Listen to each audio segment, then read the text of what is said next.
keeping this whole together, keeping this family together, keeping this clan together. Don't go away, don't isolate yourself, because we've all had these kinds of experiences. The separation not only endangers the group, but the individual as well. One does not recover by oneself.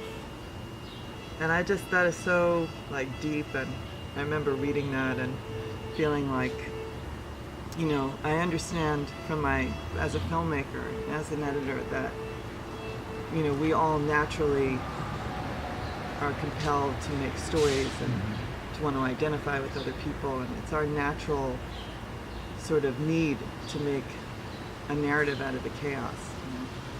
But I think it's also sort of deep within all of us is like a search for identity. And so I believe that that's why we respond so well to stories. I kind of believe that people have like a fixed number of stories that they tell about themselves. Maybe it adds on, but it's basically like, probably, there's probably a mathematical equation for like someone who's like 30 years old. There's probably like 6 to a dozen stories that have impacted their life, that if you hang out with that person a lot, you see they retell that same story over and over, and you're like, oh, I heard that one already, a million times.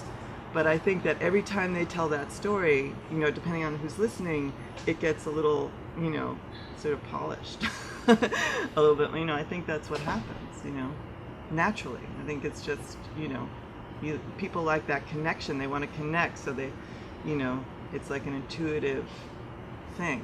I think storytelling is an intuitive thing. I'm beginning to see that it's a lot about belief,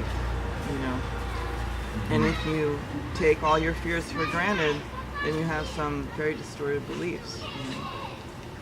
And that's like going back to Leslie Marmon Silko's quote. It's like these stories are keeping us together and and you don't recover alone. You have, in the healing process, it's a we thing.